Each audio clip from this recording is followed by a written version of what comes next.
NCP হচ্ছে জামাতের B team মনে হচ্ছে।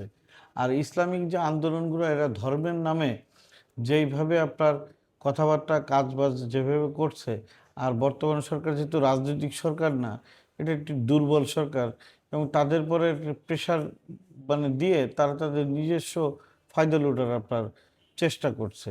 তো বিএনপি এরা যদি একসাথে যদি যদি জোট গঠন যদি করে আসে, আমরা তো চাই যে আমাদেরকে বিএনপিকে চ্যালেঞ্জ হিসেবে তারা নিয়ে যদি আসলে, বিএনপি তো এদেরকে চ্যালেঞ্জ হিসেবে গ্রহণ করতে প্রস্তুত। কিন্তু আমার মনে হয় যে তারাই চ্যালেঞ্জ করতে চাচ্ছে না, তারাই ফেস করতে চাচ্ছে না। মুখে বড় বড় কথা বলছে, কিন্তু তাদের ওই রাজনৈতিক মাঠে এসে ভোটের রাজনীতিতে চ্যালেঞ্জ করার মতো অবস্থায় আমরা মনে করি না। তবে সাধুবাদ জানাই তারা যদি চ্যালেঞ্জে যদি মনে করেন যদি আসে। আরেকটা বিষয় হচ্ছে যে কি, যে এরা যেইভাবে কাজকাম করছে, যেভাবে তাদের কথাবার্তা সব কিছু মিলে, যেমন ওই যে সংস্কার সংস্কার করে, কিন্তু আপনি দেখেন যে জামাত ইসলাম এরা মনে করেন কি বলে, এরা ক্ষমতায় আসলে কোরআন এবং সুন্নাহর আলোকে দেশ চালাবে। আর ওই যে একটা নতুন আবার আর এক ধর্ম ব্যবসায়ী আবার তৈরি হয়েছে, শাসনতন্ত্র আন্দোলন, তার কথাবার্তা তো আরো উদ্ধতপূর্ণ, সে নাকি আফগানিস্তান বানায় দেবে।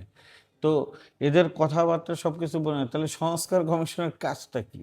আপনি সংস্কার কমিশন কিছু কিছু বিষয় নিয়ে আপনার কথা বলছে, একজন বলতেছে কোরআন সুন্নাহর আলোকে মানে দেশ চালাবে, আরেকজন বলতেছে আফগানিস্তান বানাবে।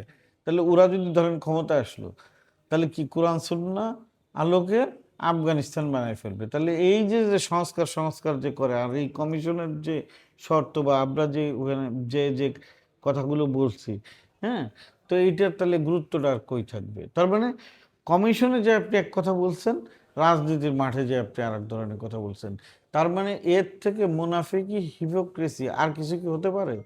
তো এই ধরনের কথাবার্তা এক ধরনের বলে কাজ করছে এরকম। আর এই কমিশনের কথাবার্তা বা সবকিছু এদের বক্তব্য সবকিছু মনে হয় কি, যে বিএনপিকে কিভাবে আটকানো যায়।